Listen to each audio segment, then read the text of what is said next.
topic, arriving and leaving on time. And it's part of our series, How to Leave on Time and Never Take Papers Home Again. It's a dream, right? Seems like a dream. That's like dream teacher land, never taking papers home again. Yep. So how do we do it? How did our journey start? I actually don't know because I wasn't successful with it. But this man, oh my goodness, he is quite successful. So it started off with, I was a teacher and I really knew the... Second grade, first and second grade combo class. What up? And I was really good friends with the late night custodian because I'd stay there that often. To the point where... Gus. Occasionally... Gus, right? Gus was the daytime. It was Ernie. Gus and Ernie. I knew their names. Antonio. Because he knew that I was sometimes in the same room with a man. Anyways, that sounds so bad. But I would. That's on the marriage topic of always keeping that on the up and up. But you were there so late so often that I knew the janitors' names. Correct. Not just you. I knew them. Okay. So I taught whatever.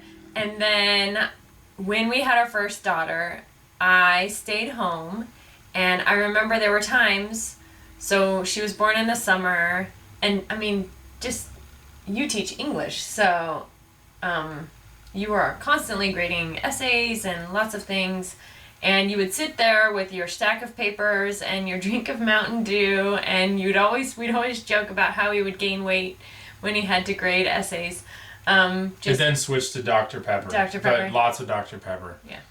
Lots. And anyways, so that was fine. You know, we're both teachers. We know that that's like part of the job description. You've got to do what you got to do. And then at around 6 months, maybe 9 months, our daughter's starting to cruise around, come over. John's sitting there, grading his papers. Maybe she might try and mess with them a little bit, make it a little interesting, and you just had a realization that, it reminded you of the movie Sandlot? Yeah, The Sandlot. I don't know if you've seen that movie, but there's this dad in there, the main character's dad, who every time the main character kid wants to go play with dad, dad says, yeah, in a minute I'm working. And I had that realization right then that I know she was only a little girl. She was already asking me to go play with her, and I was the Sandlot dad at home working. I can't play with you right now. Don't interrupt me. I'm working. And I didn't want to be that. Like, I totally didn't want to be that. And I could fast forward years and years. Right there in that moment, it was like life fast forwarded, and all of these different ages of my kids coming up to me asking me to play. And what's daddy doing? Grading papers. And maybe you've experienced this. You probably, because I experienced it a lot. Unless you wait till the kids are asleep. Yeah, and then stay but then up they're all night. exhausted land, and you've probably got like a glass of wine right there too, which if you're like me makes you more tired, and it's harder to grade your papers, and you just want to go to sleep or watch that TV. So for us, it became this like journey point, like in our marriage and in our family, where we just had to decide. And so that's what today is about, is how do you arrive and leave on time. And step one, if you're ready for it, it's a big step, but the step is decide to arrive on time and leave on time. And by on time, I mean, like, when are you contracted to arrive? Think about that. You have to be there then, right? So for me, that was 7:30 to 3:15. Nice alarm on the phone right there. I gotta go pick up my daughter. Yeah, in a minute. She has some time. And so there was that time period that I had to be at school, right? The odds of me getting all the papers done during that time were nearly impossible. So I had to figure out, like, when was it acceptable for me to arrive at school? When was an acceptable time for me to leave at school? And we came up with, I would arrive at 7:30, which is when I was supposed to be there, and I would leave at 4. Period. No staying later unless it's like an absolute, like, back to school night or something like that. And then here's the key: decide to leave the papers in the classroom. Don't take them home.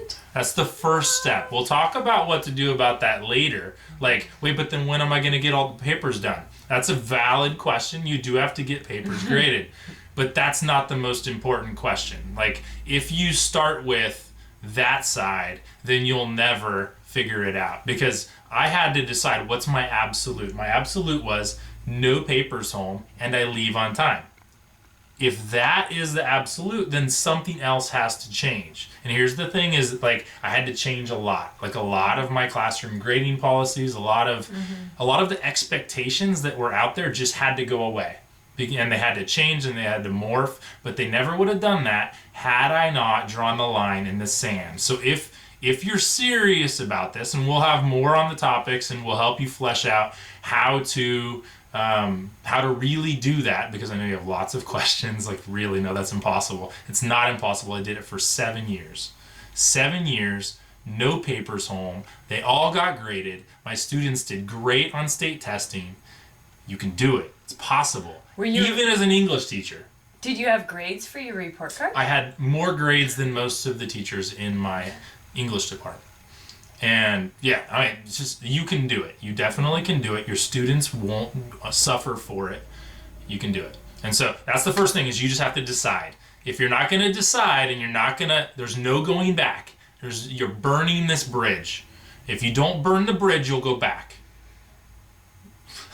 Because you will. We're addicts. And so we'll throw in this one final little topic, because teachers feel like there's an expectation that you have to take papers home. You're a teacher. You have to.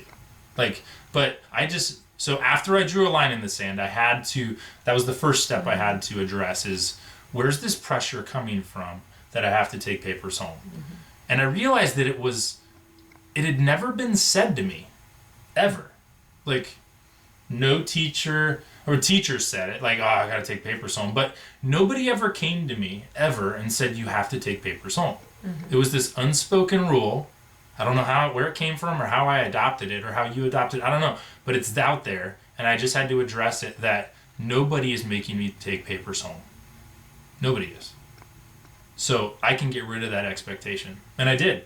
And then from there was lots of other steps, and we'll get to those in coming videos. We welcome your questions down in the comment section, like, how the heck did you do that? This is what I'm worried about. Put all your worries down there, and we'll throw those into future videos. But thanks for listening, and I hope you, down in the comments too, tell us if you're going to draw your line in the sand today, and we'd love to join you on this journey. 7 years, you can do it too.